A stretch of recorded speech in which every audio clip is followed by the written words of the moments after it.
it that I'm the third speaker on the third week at the plateau. When we start to plateau our praise, when we start to fizzle out while we're here, we're only coming because we want to support.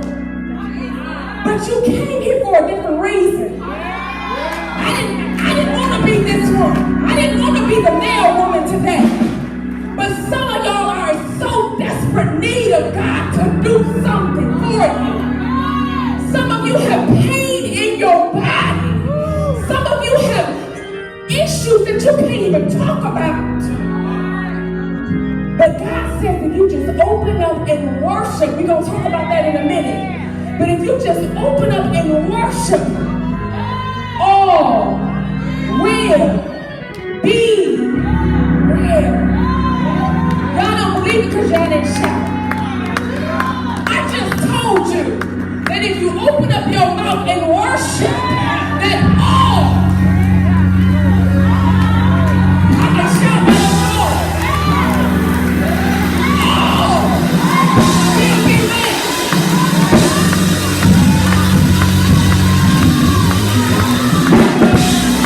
If you open up your mouth and worship,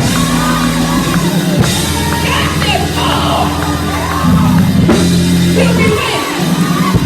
All pain, all feel, all will be well. If you open up your mouth,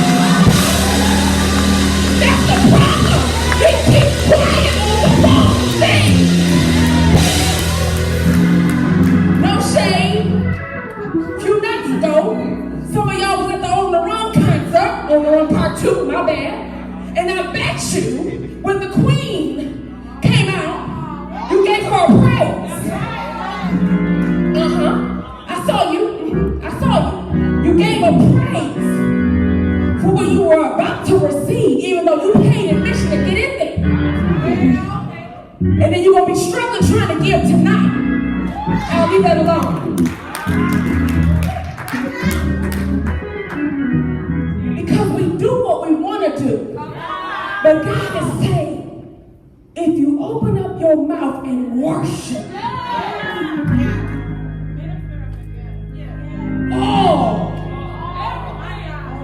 thank you, somebody got it. All will be well.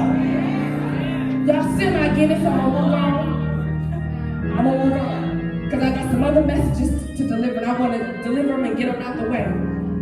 I bless God for this opportunity. Pastor Belk, happy birthday, first of all, and thank you so much for this opportunity. This is a tough assignment today, Lady Belk. I thank you so much for your obedience to God. Coach Professor Dr. White, thank you so much for your sisterhood and your friendship, and Minister Harrison, and that first guest, the first week just, Pastor Riggs, okay, I just don't even want to talk about that. But I came not just to support, I came off an invitation. Yes. That's the first word for this house, is that you've been quiet too long. I got some stuff to say, Pastor Bill. They've just been quiet too long. They have not been opening up their mouths and extending an invitation to come. And since I've been here and I've been praying, and then when I got the assignment to come, I really went into prayer about this ministry and about this house. And then my Lady Belk told me, we need a word for the house. And I'm like, okay, what's the word, Lord? And because you all are honing in on transforming and transformation, the people really aren't understanding what comes with that. So instead of transforming, they'd rather be transferred to another church. Because they can't handle the transparency that comes with this ministry. So because they don't want to be transformers, they're transferred to another church because they can't handle the transparency that goes here. But I want you to be encouraged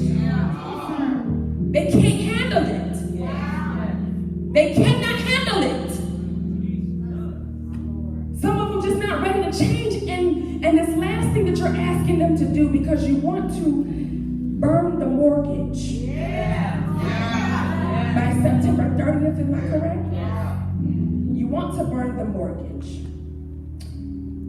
Pastor, you're asking them to do something they've never done before. You're asking them to do something they're not even doing at their own houses. So they're having a hard time trying to figure out, why should I pay off the church when I'm struggling at home? They don't understand that if we pay off the church, home will be taken care of. They don't understand that. So they'd rather be transferred. Transfer me. Give me my bus pass, give me my ticket, give me my letter. I'm going to the church down the street. They don't ask for nothing from me. They give me cotton candy. They make me feel good. I don't have to change. I don't have to give. I don't have to do nothing. But just continue to live the way I want to live. So you're asking them to do something in the next 47 days that is doable. We're not going to say it's possible.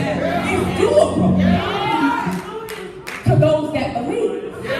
Not only to those that believe, but to those that give. But it's not just about giving, Pastor, because I got here off an invitation. Somebody sent me a text message and said, you need to be here. So what I'm saying is, because they're not opening up their mouths, they're missing out on, what did the scriptures say, that the wealth of the wicked would be stored up for the righteous? They're not opening up their mouths because there's somebody in the grocery store, there's somebody at the counter that they just sat next to on Monday who didn't mind spending the money for the ticket, who didn't mind spending the money for everything else. They're missing out on the opportunity because they're not opening up their mouth to just talk about the church.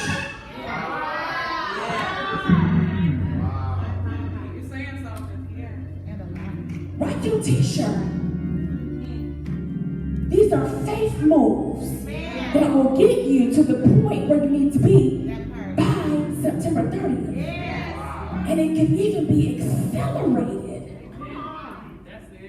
if they open up their mouths. But because they don't have the mentality to get out of debt, they want the church to stay in bondage. And as one who has lived in the household where we had to decide between what do we do or what does the church do, I totally get it. I totally understand taking food off of my table and making sure that the church lights stay on. I understand all of that. But these people don't. So, Pastor, it's going to happen.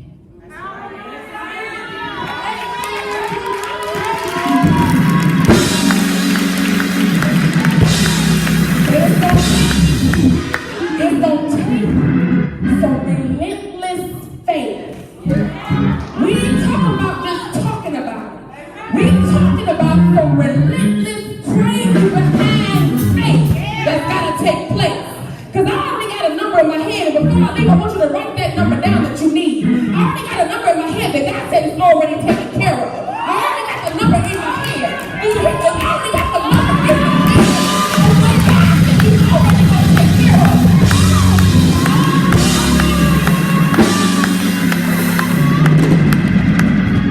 So don't you miss another night of sleep. Don't you miss another night of sleep. Don't you want no more overtime over this. It's taken care of. I need you to just be faithful. That means everybody else that belongs here. Those of us that don't belong here, because I'm getting in on this too. Because what y'all don't understand is the blessing that comes along with this is going to be so powerful. Pastor White, you're going to get on this too because you participate in this. So you're going to get on this blessing too. But for those that participate in this, it's a supernatural blessing that's attached to this supernatural gift. I don't know who you're going to get the money from.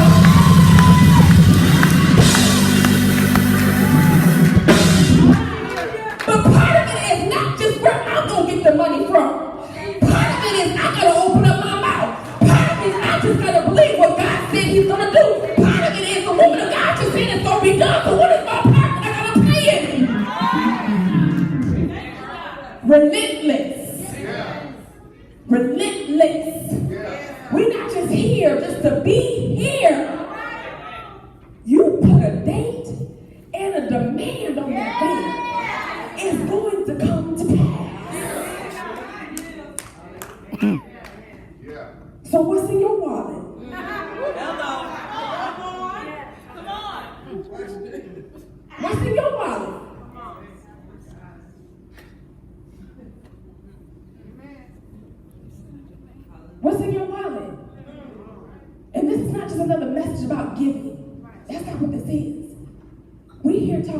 about relentless Jesus.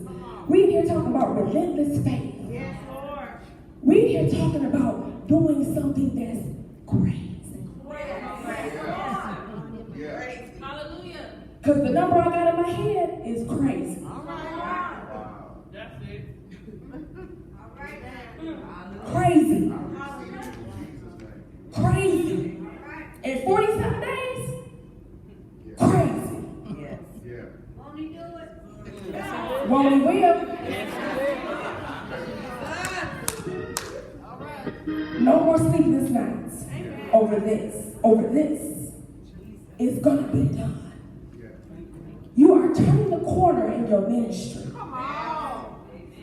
You about to hit that, 5-year mark? Is it about to be 5? You ain't 4, but the 5 years when pastors really turn that corner. And they really start getting the reins of all the newness is gone, the honeymoon is over, all that other stuff. You taking charge, you're doing a lot of things. So once you get this off your back, October is going to be off the hook for you. All I'm saying is, when is the party? When is the party? 3. You said 3 o'clock. That's all I need to hear. Okay, Pastor, that was your message. That was your message. And Lady Belk, I just stop stressing. Stop stressing. Because you don't want it to hit the body next. That's all I'm going to say. I'll drop that right there. All right, saints and friends, I see my family members, so I'm so happy to be here. I see my auntie here. Wave your hand, auntie. My auntie was one of the first people that told me I was going to be standing here, so I'm so grateful that Lord Jesus, my cousin's coming in late. Bless you, family. Love you. Okay? I'm so grateful for my family to be here. So I'm so grateful. I see my tribe here. Thank you so much. My God baby's here. My friend is here. So I'm just so grateful we get all this preliminary stuff out the way. So Genesis chapter 22 is where we are. Lord, thank you for this food that we are about to receive. In Jesus' name, amen.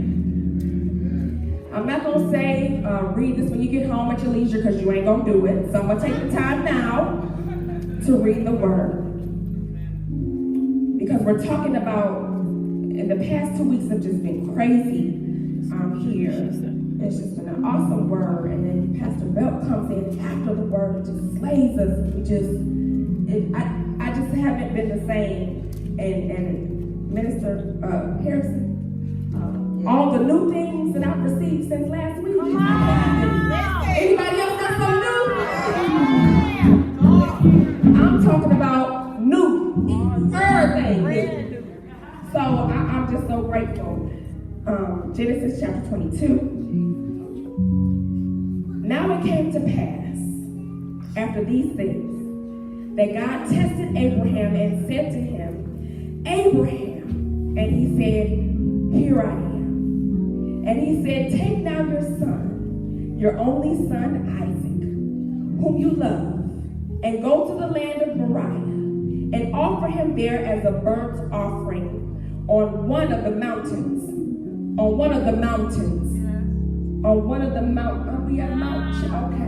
Yeah. Mount Cherry. Okay. On one of the mountains, of which I shall tell you. So Abraham rose early in the morning and saddled his donkey. Another version says another thing. And took 2 of his young men with him and Isaac, his son. And he split the wood for the burnt offering and arose and went to the place of which God had told him. And on the 3rd day, somebody say the 3rd day. Abraham lifted his eyes and saw the place afar off. And Abraham said to his young men, stay here with the donkey, or the other word. The lad and I will go yonder and worship, and we will come back to you. So Abraham took the wood of the burnt offering and laid it on Isaac his son, and took the fire in his hand and a knife, and the 2 of them went to go together. But Isaac spoke to Abraham his father and said, my father. And he said, here I am, my son. And he said, look at the fire and the wood, but where is the lamb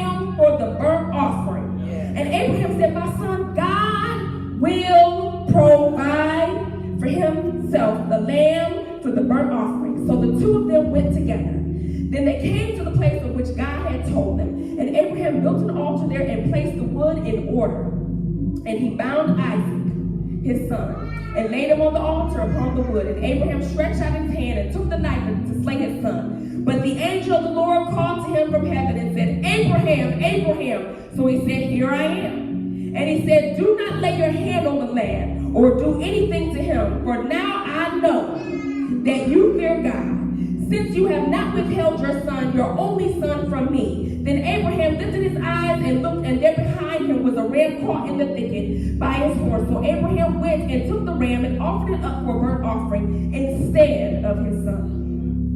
And Abraham called the name of the place, on the mountain, on the mountain, on the mountain, the Lord will provide, as it is said to this day, in the mount of the Lord it shall be provided.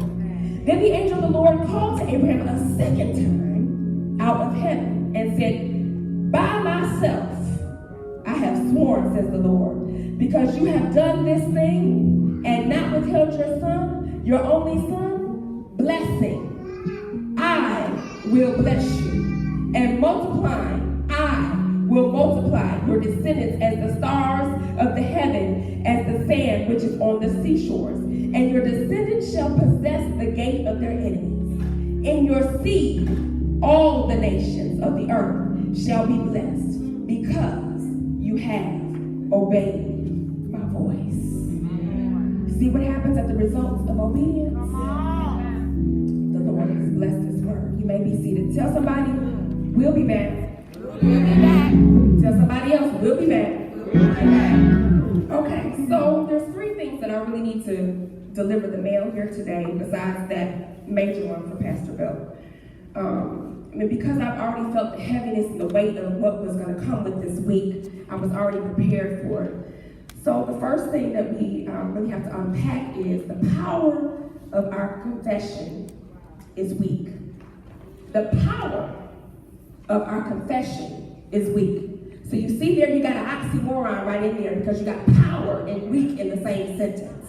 Because we have fallen into a state of conflicting declarations.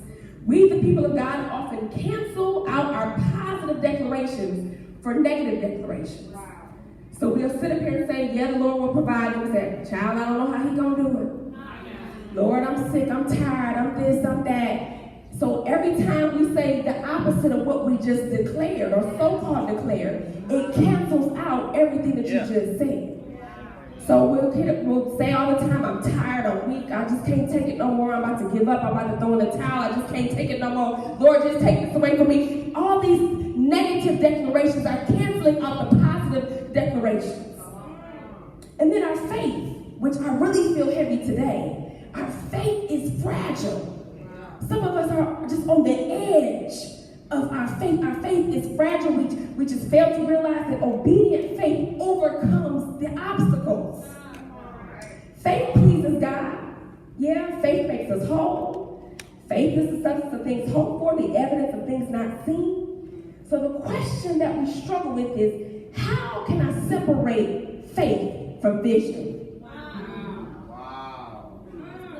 How can I separate faith from vision? This requires a biopsy of our faith. See, a biopsy is taking a piece of the tissue or the specimen for diagnostic study. So we're attempting to test the evidence that is not seen, proof. Simply, some of us are in a phase where we're asking the Lord, Lord, where's my proof? We find ourselves giving the Lord our resume or our checklist of the things that we've done. Lord, I prayed, I gave, I came to that church, I did this, I sang in your name, I did this and that. We're giving him a list of the things that we've supposedly done. But the one thing he's asked us to do, which was be obedient, we haven't done that. Because we think if we come to church, we think if we give, we think if we sing, we think if we dance, we think if we do all these things that we're being obedient, we're being in line with God. We say, no, you have to be obedient to what I told you to do. So how can we separate faith from vision? Lord, where's my proof? But we fail to realize that our faith is the evidence. We'll come back to that. Our faith is actually the evidence. And then finally, we just don't want to participate in our own prophecy.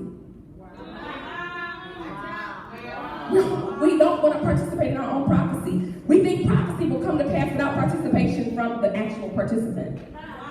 Where they do that? Too many of us received words years ago and we're still waiting on them to come to pass when we really aren't teaching that prophecy comes with instruction and or direction.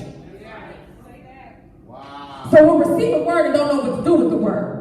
So we'll just sit and wait for it to come to pass, and we don't understand that we missed the direction, we missed the instruction of what to do with that word that we received. So our case study, for the sake of our conversation today, is Father Abraham. Now, how can Father Abraham become the father of many nations if he didn't do what was necessary for him to become a father? So, without being graphic, because we do have children in the room, he had to plant the seed in order to produce the promised child. So God can't just keep telling you you're going to be the father of many nations and you don't do what it takes to become the father of many nations. So, the text starts off in verse 1. It talks about, and it comes to pass after these things. And I kept getting stuck on that. After these things, what are all after these things? So Abraham, he had an address change, he had a name change, he had a status change. After all these things, God decides to test him. What do you mean you're about to test me? What do you mean I had to get up and leave my kinfolk, my land? I had to change my name, my status had to change. What do you mean now you want to test me? What was that? All right. I thought that was the test. I thought that was the test. But it says after all these things, now God decides to test him.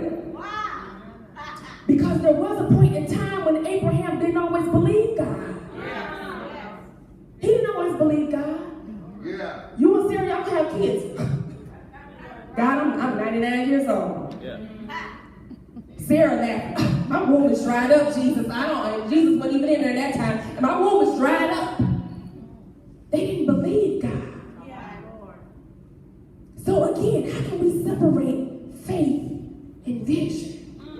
After all these things, Sarah lying, Abraham lying, telling you my sister, telling you my this. We got arguments with Lot, and we got all these different things going on. After all these things, God tested Abraham. Good. Paint the picture. And now we're at a place where, the two become one. So, Sarah tried to take these things into her own hands. And even after the prophecy, like I said, you get a word, you don't know what to do with it. God said several times, Sarah is going to have the baby. Sarah is going to bear you a son. Sarah is going to have a baby. Several times it's saying over and over, yet she still says, okay, year 1, year 2, year 3, year 4, year 5, year 6, year 7, year 8, year 10. Okay, you know what, Abraham, this thing is taking a little bit too long. Why don't you just go sleep with Hagar? Our heir will come through that. So she tried to help God accelerate the promise, which can be problematic because God knows what he's doing. And yes, he wants us to participate, as I mentioned, in the prophecy, because the prophecy comes, as I said, with direction or instruction. But the word says, Sarah shall have a son. So after all these things,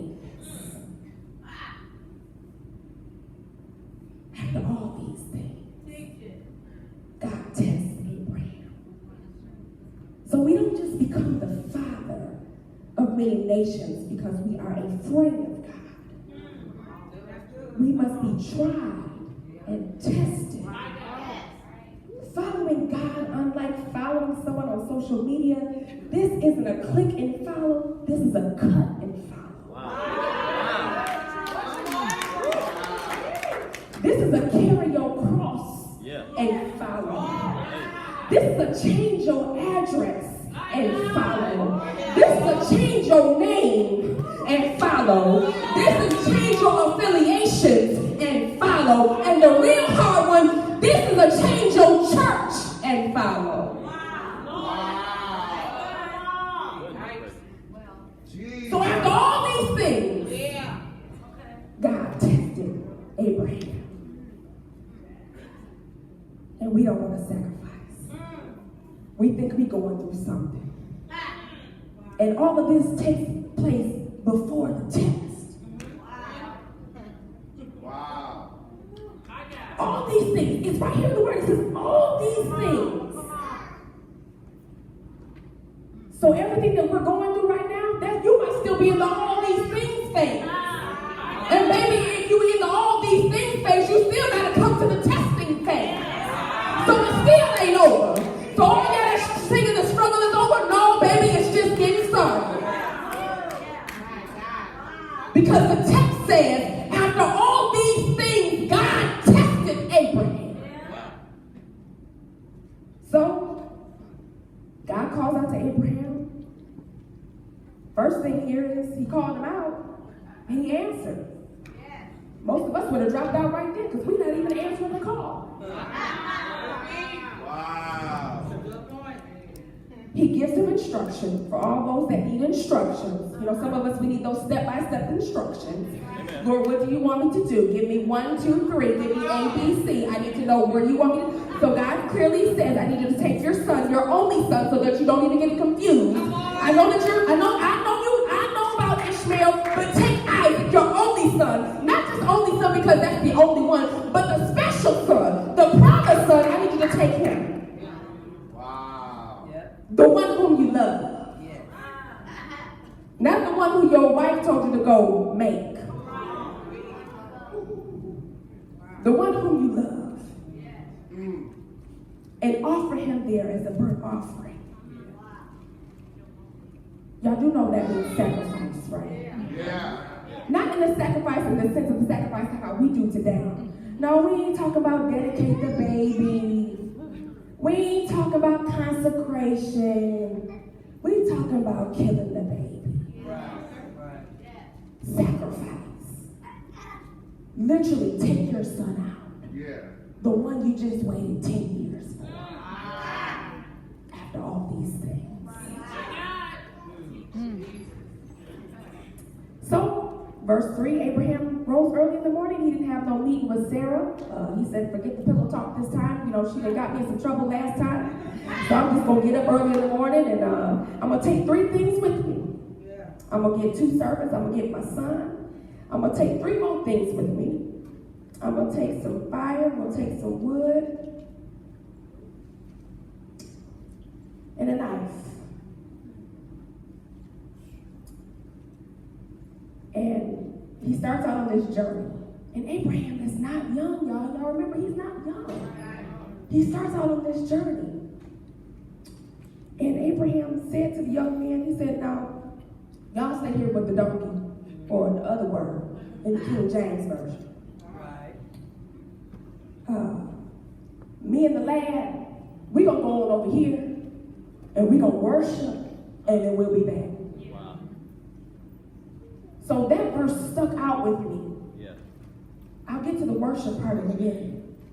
But the prophetic declaration that he gave, we'll be back. Yeah. So that's the word tonight. Yeah. We'll be back. I know it looks kind of crazy right now, but we'll be back. I know I may look like I'm down right now, but we'll be back. I know what the doctor said, but we'll be back. I know you're trying to burn the mortgage on the 30th, but we'll be back. So after all these things, God tested Abraham. And the other shout of this verse is, do y'all hear what he told the 2 men? He said, me and the man, we're going to go over here and worship. Hallelujah. What do you call your problem? Watch out. What do you call your problem? It ain't worship. It's worry. It's anxiety. It's depression. It's bitterness. It's sickness. It's hatred. It's bitterness. It's heartbreak. It's hurt. It's pain. But we don't call it worship. And the evidence is here today because some of us pressed our way in here. We had to pump you and prime you to get you up here to worship. So here this man is got to kill his son. And he said, me and the lad will go over here and worship, but we'll be back. Do you hear the prophetic declaration that he's making?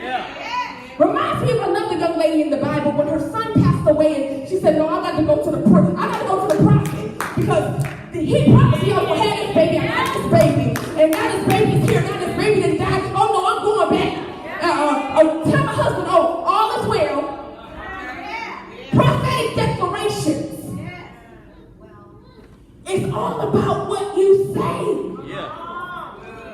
Me and the lad gonna go over here and worship, and we'll be back. And Abraham took the wood, put it on his son. He's got the fire and the knife, and they begin on their journey. This journey was 3 days.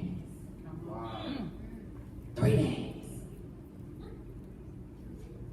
3 days. The journey was a little bit over 45 miles. And that's why I keep touching on this number of, you got 47 days, Pastor. It can be done. It's going to be done. So they're walking, and Isaac is asking his daddy, okay, daddy, we got all this. We got the fire. We got the wood.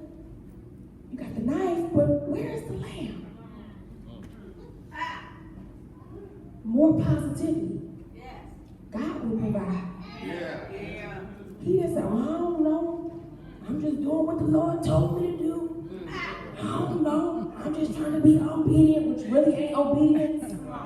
Partial obedience is still disobedience. Not complaining, not murmuring, not fussing, not falling out. Why? Because after all these things,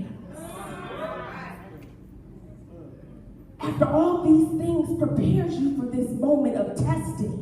But yet we want to abort every plan that God has for our lives of going through the tough stuff that we have to go through. After all these things, God tests him.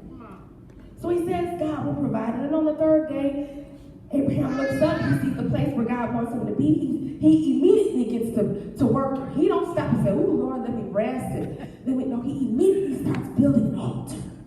What's the first thing you do?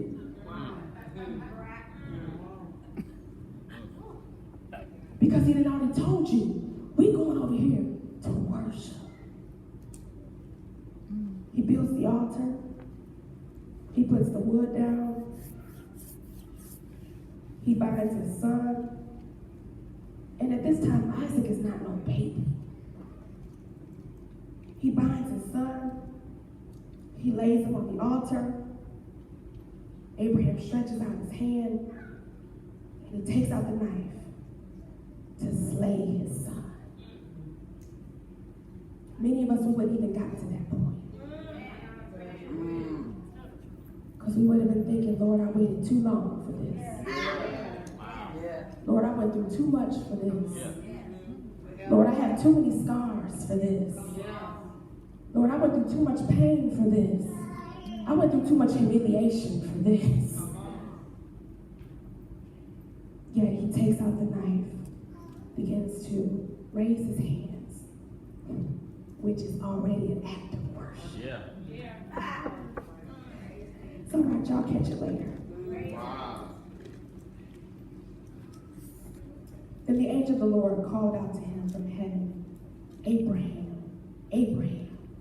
And again, he answers the call. He says, "Here I am." He says, "Don't lay a hand on that baby and do nothing to him." And now God says, "For now I know." Now God is telling him, now I know that you're with me. Now I know that you believe me. Now I know that you trust me. Now I know that you're obedient. Because you have not withheld your son, your only son, from me. And commentators, they love to say that the voice that they heard, that Abraham heard, was coming from behind. which is to suggest why he looked up and saw the ram caught in the thicket. But it also suggests to us that God is always behind the scenes, working it out. Yeah. And we miss it all the time. We miss it all the time. We don't understand because he still had to be in tune with God to hear him call his voice, hear him call his name.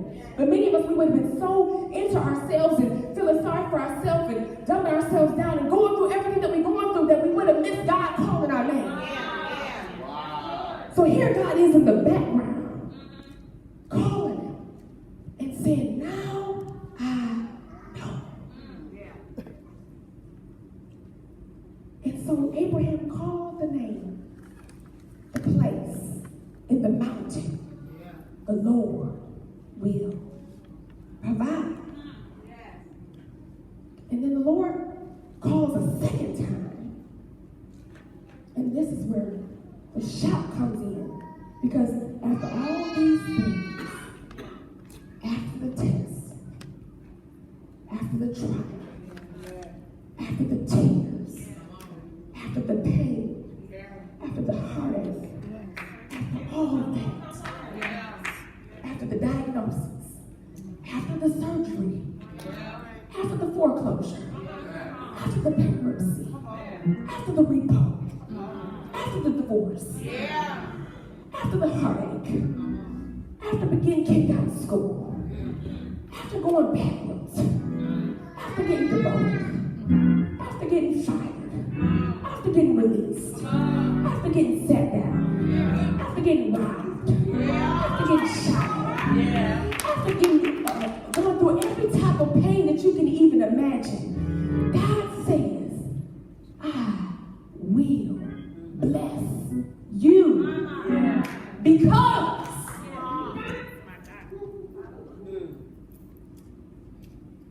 not only were you faithful, you were obedient.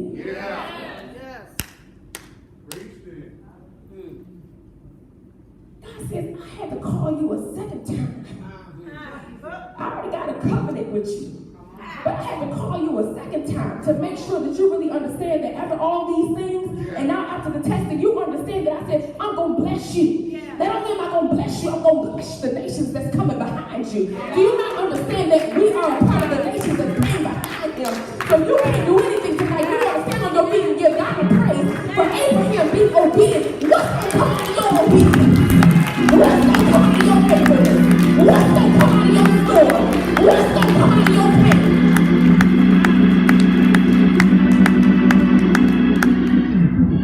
So, I'm still feeling the heaviness. Message is over. I'm going into a whole other vein. This example of Abraham was relentless. It was crazy. But it also, if you don't take Abraham's word for it, it was another son that was obedient to his father.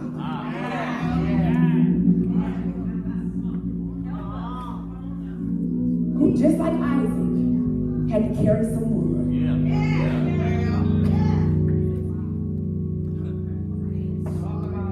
Who, just like Isaac, had to be obedient to his father and take on the sins of the world.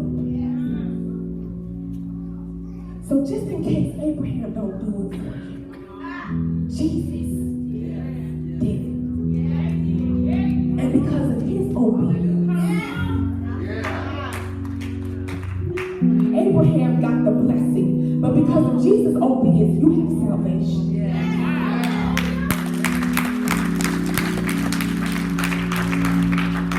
And because you have salvation, God is saying, I feel your heaviness. I feel the weight. I feel the pressure. And you got the right one here, because I'm a presser. I'm a presser. I will press in for people. I will intercede for people. I'm even willing to put my faith on the line for this church. I'm going to be praying for the next 47 days. And I'll be at the party of the 30th of the year.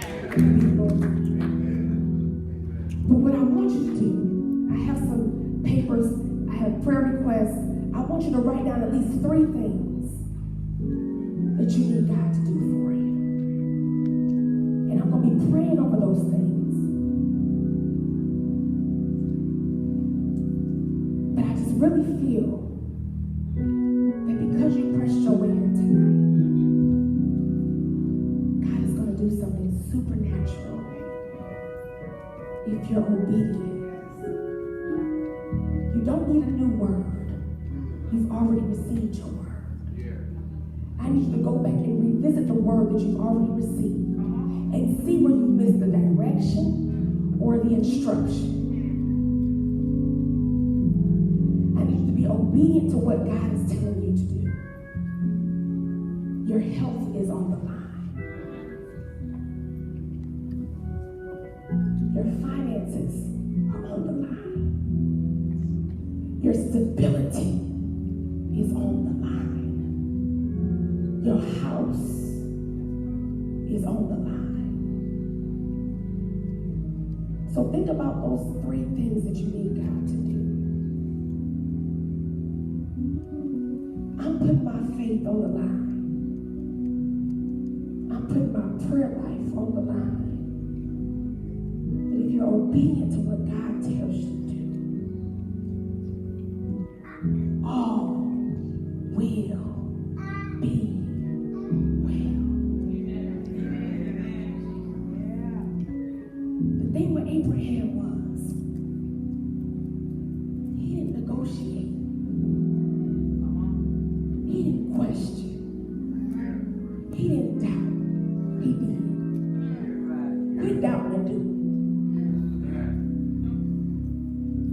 Quit trying to negotiate your way out of your calling, out of who you are, what others say you are.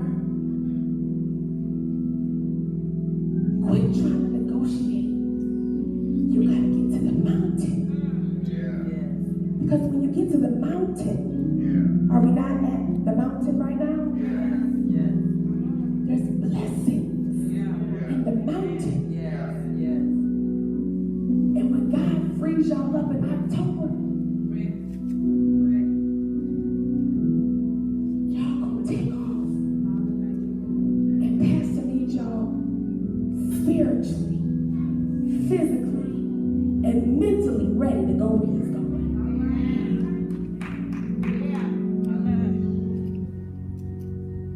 So if I can relieve the burden of those three things that you've been praying about, so that you can focus on September 30th, I'm willing to do that. I'll be the Isaac today.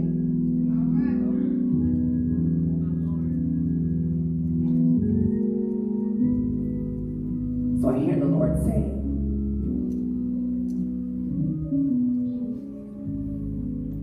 follow me. Follow your pastor. Follow the vision. You don't need to know all the particulars. You just need to do your part.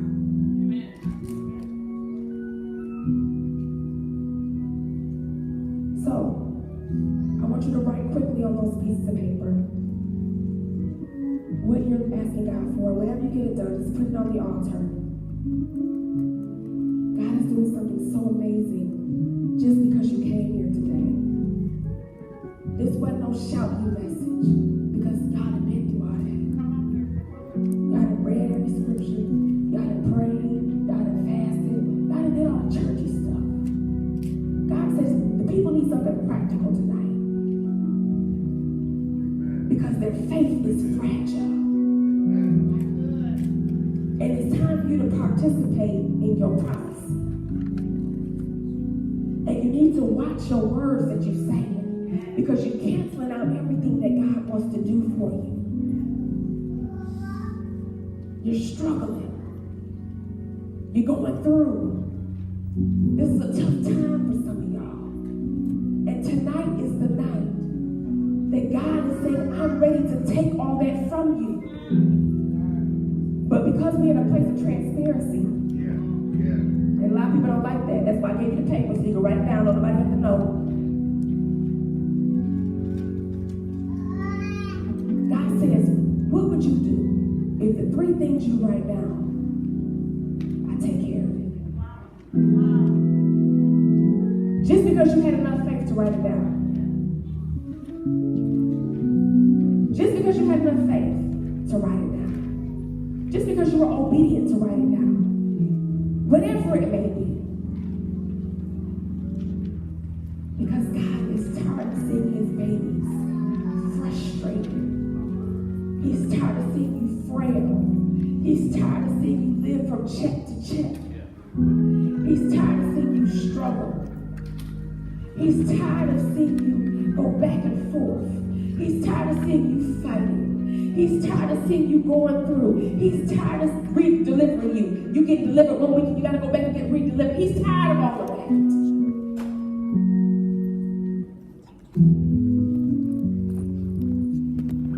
He says, if you just trust me, make your request known. Lay it at the altar. If you could come sing something, because we need to just set the atmosphere for everything that you're about to come lay on the altar.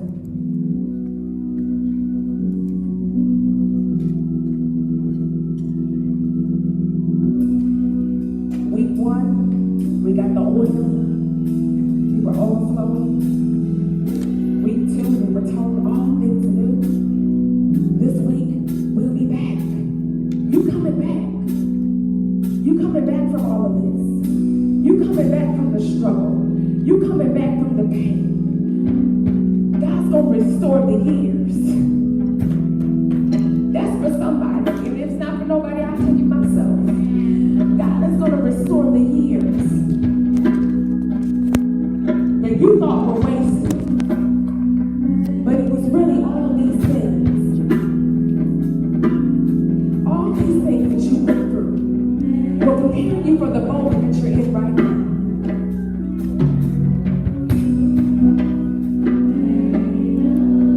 He's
need debt relief, you need to walk around 3 times too.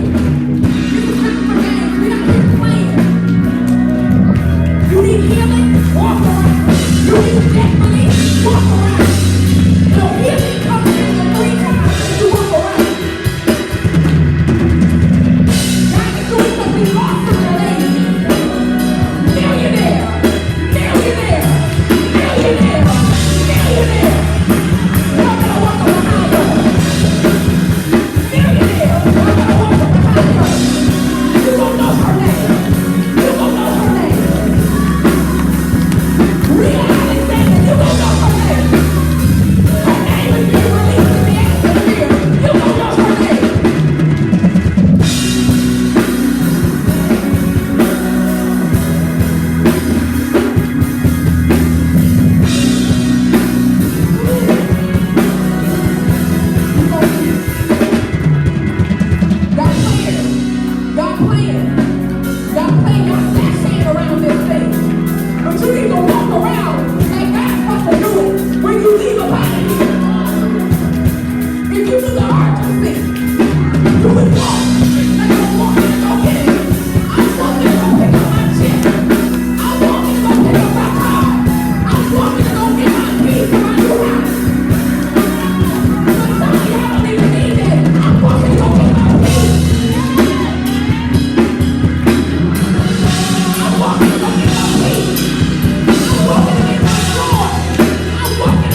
music, whatever they do, producer, whatever they do,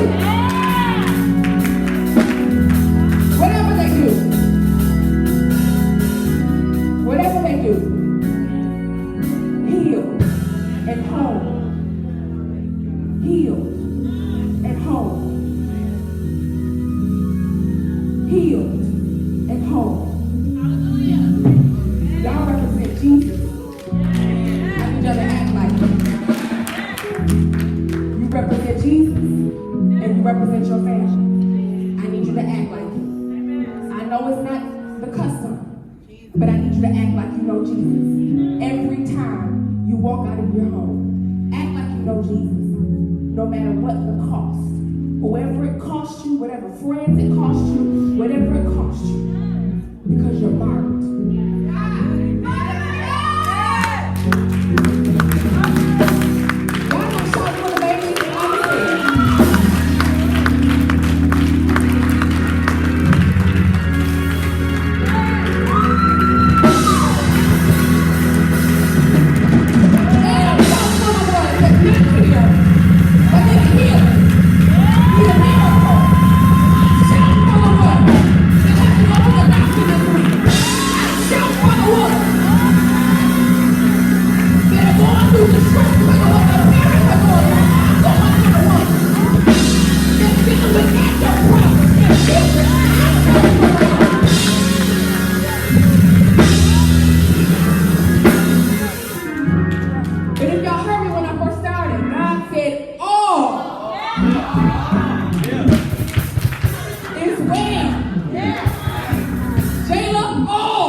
Because what you need is serious. What you need is serious. So you just didn't need to come for another feel-good service. No, we got real problems when we hit that door. We got real issues when we hit that door. But if you take with you tonight, we coming back.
Just take the 3 people that you're supposed to take with you. Take the 3 items that you need and go on over there and worship. You don't need to put it on Facebook. You don't need to put it on any type of social media platform. This is what I'm doing. I'm going over here. I'm going to. No, you're giving the enemy your whereabouts.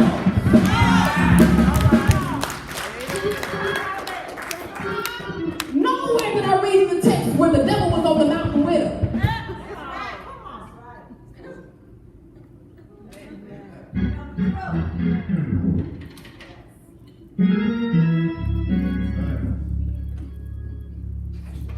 He just said, we're going to worship. And we'll be back. You coming back. You coming back. With everything that you left with, including an everlasting blessing.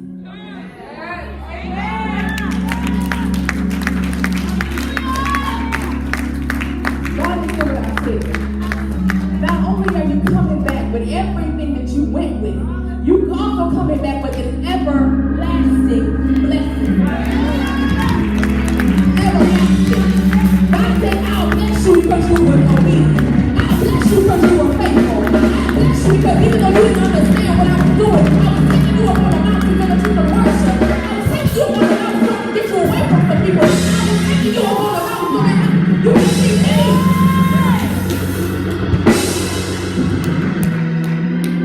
See, some preachers preach this like it's a plan B or another plan. Wow. No, this was not about a plan B or a plan C. This was the plan all along. Come on. After these things. Yeah. After these things. So this is what we're in right now. After these things.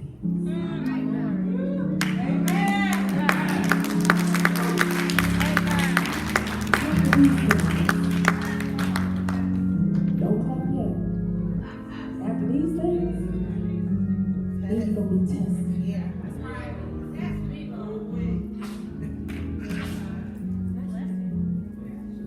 But then we're going to shout on the 30th at 3 o'clock. With the test alone.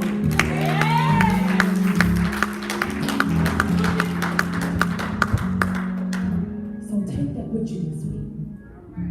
We're going to go over here and worship. We coming back.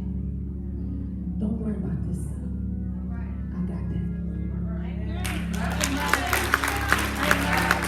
Amen. Come on to the Lord, a hand clap of praise.